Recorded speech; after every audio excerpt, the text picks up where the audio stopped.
Good morning বন্ধুরা, আশা করি তোমরা সবাই ভালোই আছো আর আমরাও আছি ভগবানের আশীর্বাদে এবং তোমাদের ভালোবাসায়।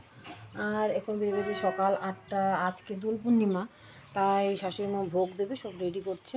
আর আমি এদিকে চান টান করে নিলাম, চান টান করে এদিকে দুধ বসিয়ে দিয়েছি, চা বানাবো। যে যার মতন ঘুমিয়ে আছে, কাজ করছে, মেয়ে টিউশনে চলে গেছে, এখন কাজকর্ম শুরু করি। আর শাশুড়িমা কী করে তোমাদেরকে দেখাই কীভাবে রেডি করছে। আর বাচ্চারা সব উঠে গেছে, ঠিক আছে। আর এই যে দেখতেই পারছো আমার শাশুড়িমা পায়েস বসিয়ে দিয়েছে।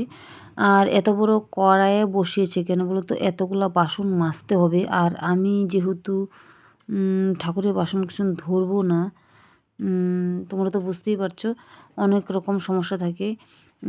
আর আমি ওইদিকে রান্না করে যেহেতু ঝামেলাগুলো করছি, আর এদিকে শাশুড়িমা এদিকে সব ঠাকুরের ঝামেলাগুলো করছে, তাই আমি মাছ মাংস ধরলে ওগুলো ধরা যাবে না।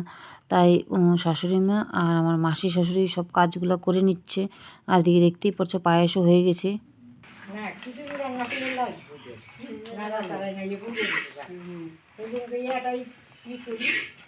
খিচুড়ি 10 সময় বড়টাই লাগবে। আমার সামনে থাকলে তো ও পাকা হয়ে যেত না। হ্যাঁ, ভালোই রান্না করি ঠাকুরের আশীর্বাদে। হ্যাঁ, কোনখানে গেলে কেউ বদনাম কর না। হ্যাঁ, শিখাই হাতা মাথা রান্না আমার হাতে থাকি ওরা ভালো হয়। ও আর আমার দেখায় ওই দিদি একটু জল দিন না, দে আর একটু দে। ও লোকে ছিল না দিয়া দিয়া একটা আগুন দেখে তরকারি তারে কয়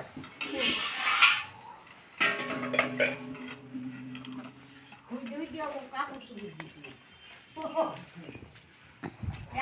বুঝাই আমার সাথে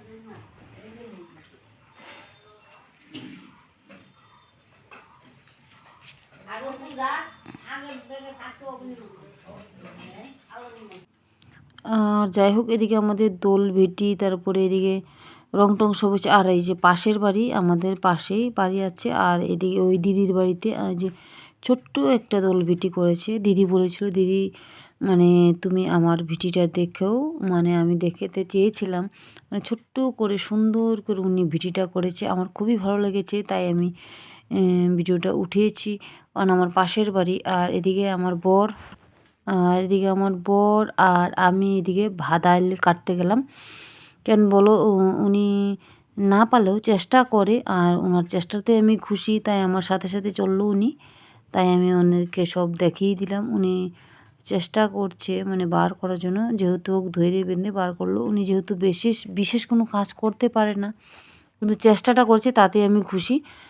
আর খুশিতেই মানে আমি এখানে দাঁড়িয়েছি, ভিডিওটা করছি, ওনার কাজটা করার জন্য আমি ভিডিওটা করছিলাম। আর এই দেখো উনি কিন্তু বার করে ফেলেছে, আর বার করে আমার হাতে দিয়েছে। উনি কিন্তু আমার পিছনে পিছনে আসছে, আর ওনার পিছনে আমার মেয়ে আসছে। আর আমার মেয়ে এতটাই মানে বুদ্ধিমতী, উনি বুঝতে পারে ওর বাবার সমস্ত প্রবলেম, আর আমিও বুঝতে পারি। আর তাই ভাদালটা নিয়ে আসলাম, আর ওরা আসছে আমার পিছন পিছনে এসে বসে পড়বে, কারণ উনি যেহেতু সমস্ত কাজ এভাবে করতে পারে না, আর ওনার প্রবলেম হয়। যাই হোক, উনি আমার সাথে গিয়েছিলো, তাতেই আমি খুশি হয়েছি। যতটুকু পেরেছি আমাকে করে দিয়েছে। আর এদিকে আমার মাসি শাশুড়িকে ডেকে আনলাম এগুলো রেডি করতে, কারণ আমার শাশুড়ি মার অনেক ক্লান্ত হয়ে যাচ্ছে। আমি যেহেতু ওগুলো কাজকর্ম করতে পারছি না, তাই শাশুড়ি মা আর মাসি শাশুড়ি সম্পূর্ণ কাজ করবে আজকে দোলের দিনে। আর এদিকে সব রেডি করছে এদিকে, আর এদিকে লুচি পায়েস সমস্ত হয়ে গেছে। হওয়ার পরে ভোগটা দিবে ওনারা। আর এদিকে ঠাকুরের দোলনাগুলোও সব রেডি করছে, আর দেখতেই পাচ্ছ মানে মাসিমণি সব রেডি করছে। আর মাসিমণি সব মানে আমাদের বাড়িতে যতটুকুনি কাজ হয়, মাসিমা সব কিছু কাজ এসে আমাদের হেল্প করে, আর এতে আমরা সন্তুষ্ট। আমার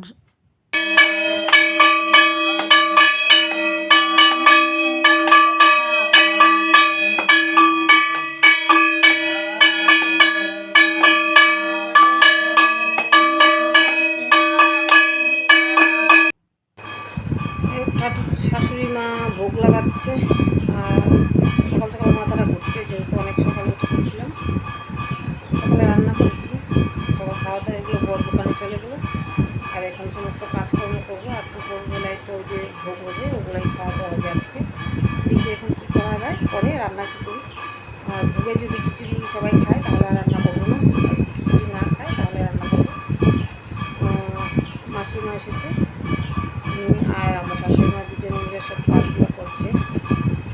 আর গরমও পড়ে গেছে, ফ্যান দিয়ে দিলাম। এরপরে কী করি আপনাকে দেখাবো। আর এদিকে সমস্ত সবজি রেডি, দেখতেই পাচ্ছ। এদিকে বন্ধু ভোগটা দেওয়া হয়ে গেছে, কেন বলো তো, পায়েস লুচি মানে টাইমিং হিসেবে দিতে হবে। যেহেতু 11:30 অবধি ছিল, তাই টাইমিং হিসেবে দিতে গেলে ওদিকে অনেকটা সময় লেগে যাবে। তারপরে আমার শাশুড়ি মা দিয়ে দিল, দিয়ে তারপরে এই যে দেখো আমাদের দোল বিচিটা, ওই সব কিছু দেখাচ্ছি তোমাদেরকে। এই যে বিচিটা করার উপরে আমার গোপাল, দুর্গা গোপাল, তারপরে রাধা কৃষ্ণ সমস্ত সব ঠাকুর আমি মানে আমার শাশুড়ি মা বসিয়ে দিয়েছি সুন্দর করে। মানে এই বছর আমাদের একটু ঝামেলা হয়ে গিয়েছিলো, তাই জন্য আমরা করতে একটু অসুবিধা হয়ে গিয়েছিলো। আর এদিকে ওগুলো করে তারপরে শাশুড়ি মা কিন্তু এদিকে লাবড়া, তারপরে বেগুন ভাজি সম্পূর্ণ বসিয়ে দিয়েছে। আর উনি এত সুন্দরভাবে সব কিছু করে, আমি আর কি বলবো, ওনার মতন আমি 7 জন্ম করলেও পারবো না। ঠাকুরের জিনিসটা মানে আমি পারবোই না। উনি যতটুকুন পারে, মানে যতটুকু গুছিয়ে করে, মানে এমন শরীর নিয়ে তারপরেও মানে ওনার 12 মাস প্রচণ্ড শরীরে ব্যথা, কিন্তু ঠাকুরেরটা ঠাকুরাই করে। মানে উনি চেষ্টা করে সব কিছু করার জন্য যতটুকুন পারে, আর করেও ওনার 100% দেয়। যাই হোক, আর তারপরে উনি যেহেতু কাজটা করছিল, আমি আবার পাশের বাড়ি এসে বললাম, এসে একটু দেখলাম ওরা আবার রঙ্গোলি করলো, ওটাকে আমি একটু পিকচার তুললাম, তোমাদেরকে দেখালাম। ওই মানে আমার পিসির বাড়ি, পাশের বাড়ি আমার পিসি শাশুড়ির বাড়ি। আর এই দেখো কী সুন্দর করে রঙ্গোলি করেছে। আর যে টুনটুনি দেখো কী করছে, টুনটুনি সব উলটপালট করে দিচ্ছে। যাই হোক, টুনটুনি উলটপালট করে দিচ্ছে। তারপরে আবার আমি বাড়ি এসে পড়লাম, কারণ একঘেয়ে বাড়িতে থাকতে থাকতে ভালো লাগে না, যে কোনো মানুষেরই হোক। আসার পর দেখি আমার শাশুড়ি আর পিসি শাশুড়ি দুজনে মিলে মানে খিচুড়ি লাবড়াটা রান্না করছে। আর এদিকে আমি আমার এই যে অটোমেটিক ফ্রিজটা দেখতেই পারছো সব ভেঙে গেছে, ফ্রিজের কোনো কিছুই নেই, কিন্তু ফ্রিজটা কিন্তু চলছে। আর ওই যে দেখতে পাচ্ছ ডিপ ফ্রিজটা, ও ঢাকনাটাও কিন্তু ভেঙে গেছে, কিন্তু ভেঙে যাওয়ার পরেও ডিপ ফ্রিজটা কিন্তু চলছে। দেখো অনেকেই লজ্জা পাবে, কিন্তু আমার কোনো লজ্জার ব্যাপার নেই। আর আমি যে কোনো জিনিস ডাইরেক্ট দেখাতে ভালোবাসি। আমি যেটা করি, যেটা মানে ভাবি, যেভাবে আমি চলতে পছন্দ করি সেটাই আমি দেখাই। হয়তো আমার শ্বশুরবাড়ির মানুষও লজ্জা পাবে, হয়তো আমার বাপের বাড়ির মানুষও লজ্জা পাবে, কিন্তু লজ্জার তো কোনো কিছু নেই। আমার যেটা আছে আমি তো সেটাই দেখাবো তোমাদেরকে, বলো। আমি তো নতুন কিছু করে দেখাতে পারবো না, আর আমার তো নতুন কিছু দেখানোর কোনো ইসেই নেই। হয়তো অন্যরা লজ্জা পাবে, কিন্তু লজ্জা পাওয়ার আমার কিছু নেই। আমি সবসময় ডাইরেক্ট দেখাতে ভালোবাসি। আমি যেটা করি, যেটা ভাবি, যেটা মানে করতে ভালোবাসি, আমি সেটাই দেখাই তোমাদেরকে। আর এই দেখো, আর যাই হোক ওগুলো কথা বাদই দাও। আর আমি এই যে ফ্রিজটা কেন পরিষ্কার করছি বলো তো, ইঁদুরের জ্বালায় আমার ঘরে কোনো কিছুই রাখতে পারছি না। তাই আমি, যেহেতু আজকে আমার রান্নার কোনো ব্যাপার নেই, হয়তো আমি 16 বছরের মধ্যে 1-2 বার চান্স পেয়েছি রান্না বন্ধ করার, 1 দিন কি 2 দিন। আর এইটার মধ্যে আজকেও একটা দিন, আজকের দিনে শাশুড়ি মা খিচুড়ি লাবড়া রান্না করবে যেহেতু, আর আমার বরের পছন্দ যেহেতু ভুনা খিচুড়ি খাবে, তাই আমি আর রান্না করব না, দেখি কী করা যায়। পরে যদি চাই তাহলে তারপর রান্না করবো। ওই সময়টা আমি কাজে লাগাচ্ছি। আর ওই সময়টার মধ্যে আমি ফ্রিজটা আমি যতটুকু পারি পরিষ্কার করছি। কেন বলো তো, ফ্রিজটা অনেক দিন হয়ে গেছে, প্রায় 2-3 মাস কিংবা 6 মাসও হতে পারে, আমার মনে নেই। ফ্রিজটা পরিষ্কার করছি। আর ওইদিকে ডিপের সমস্ত কিছু ভেঙে গেছে। আর এই ফ্রিজটা ঠিক করতে পাঠিয়েছিলাম, পাঠাতে বলেছিলাম, কিন্তু পাঠাচ্ছে না, আর কি বলবো। যাই হোক, আর এদিকেও আমার এই যে আরেক ভাইস্তা, ও চেষ্টা করছে। আর এদিকে আমি এই ঢাকনাটা সমস্ত মানে ফ্রিজটা আমি শ্যাম্পু দিয়ে ঘষে মেজে সব পরিষ্কার করছি। আর যে আমি শাড়িটা পরেছি, তোমরা পিছনটা দেখতে পাচ্ছ, কিন্তু আমি ওটা ফলো করিনি যেহেতু ভিডিওটা করে ফেলেছিলাম আগে থাকতেই। যাই হোক, আমার দেখো শাড়ি পরলে তো মানুষ, আমি যেহেতু শাড়ি তো সবসময় পরি না, যাই হোক একটু উল্টাপাল্টা হয়ে গেছে।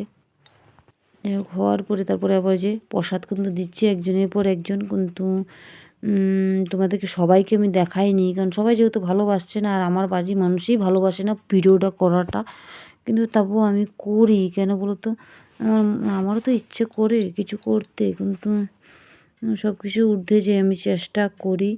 আর আমাকে ক্ষমা করে দিও সবাই। আর এই দেখো খিচুড়ি লাবড়া সমস্ত কিছু হচ্ছে, আর আমার শাশুড়ি মাই সব করেছে, আমি কিন্তু কিছু করিনি, ধুইনি, ছুঁইনি, আমার ফ্যামিলির কেউ ধরেনি, সম্পূর্ণ আমার শাশুড়ি মা করছে। আমার শাশুড়ি মা খুবই ভালো, আর অন্য কথা আর কী বলবো। আর এক সংসারে লাগলে তো মানুষের ঝগড়া কেচাল হবেই, তা বলে তো লাভ নেই। কিন্তু উনি চেষ্টা করে সব কিছু ভালো হওয়ার জন্য। আজকের মতো ভিডিওটা রাখি, লাইক কমেন্ট শেয়ার করো।